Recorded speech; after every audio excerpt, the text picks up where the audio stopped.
Now, before I tell you what happened in the inspection, I want to take a step back and talk about something that's probably bigger and more important. What it really means to run a glamping operation. Now, people think it's just putting up a fancy tent in your backyard and start renting it out on Airbnb, but it's far more layered than that. I like to call it the trifecta of glamping development. It's the landowner, government, and the community. And if you understand how these three things overlap and learn the tensions between them, you'll have a much smoother road ahead. Hey, I'm Chris Jube, the owner of Monument Glamping here in Monument, Colorado. I also own an online community called Your Land is Gold, where a group of other landowners who are developing their own property get together and talk about things like this video is going to talk about how to handle land ownership and the community and neighbors and the government, all the things that you need to do to develop your land and get the gold out of their land and develop a revenue generating asset called your land. You can find out more about that at school.com/gold, and I hope to see you in that group. But back to this whole idea of the trifecta of glamping development. Let's start first with the landowner. That's the most obvious. That's you and me. That's where we all begin, isn't it? Years ago, I put a tent up in my backyard and started renting it out on Airbnb and thought I had arrived.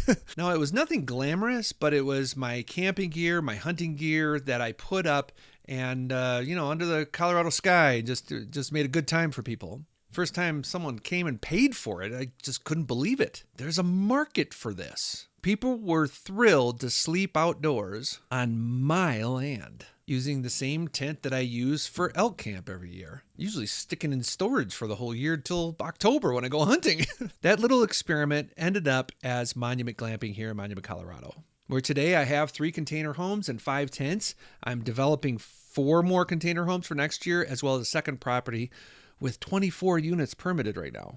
So we've got a lot going on, and we are definitely meeting a market demand. But that draws attention, my friends. One day, the Yellow Jackets showed up. Dum dum dum. What are Yellow Jackets?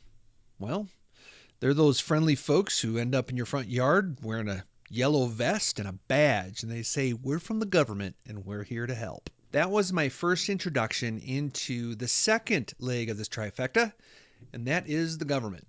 Now, the government is made up of elected, appointed, and hired officials whose job it is to enforce their laws and codes in their jurisdiction, which you happen to live in. Now, you can get frustrated with them. I sometimes am, but they're a critical part of the trifecta process. Right now, I'm dealing with my planning department. There's a planning department officer who's trying to interpret my permit and insists I'm not following it. Now, that can get under your skin. But even then, I do have to engage. I have to learn. I have to respond. It's not about rolling over necessarily, but it's also not about fighting back. There's a healthy tension between landowner and government that I've had to learn how to ride that bicycle. And that's where I am right now. I'm pushing back on what I believe in. And that was the first part of this video series. But I'm also listening. And interestingly, while I've shared a bit of frustration with the planning department, I found the building department to be really helpful, a whole different experience. They're straightforward and even helpful.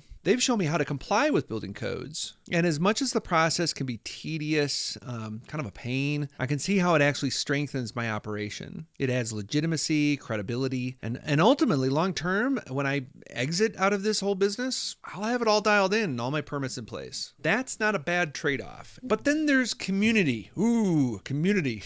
Those are the people who live next door. The ones that wave when I drive by, and some do other things with their hands and fingers. No, they don't. They haven't been that mean. But I have had neighbors write letters of opposition to my glamping operation. Doesn't feel very good because I'm a friendly, hospitable guy. And honestly, it's hard to believe anybody would be against this wonderful thing we got going here. It's a beautiful piece of property, and we host people from all over, their anniversaries and honeymoons and all sorts of love going on here at Monument Glamping. It's hard to believe that neighbors would be actually against this in their neighborhood, but they have the right to be against whatever they want to be against. That's the way the world turns.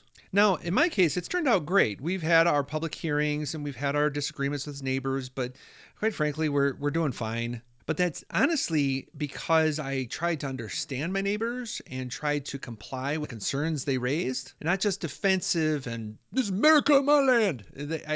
I haven't had that attitude since the beginning. Now this goes for all three. The landowner's easy to see the lens through because we're landowners and we're trying to make money off of our property.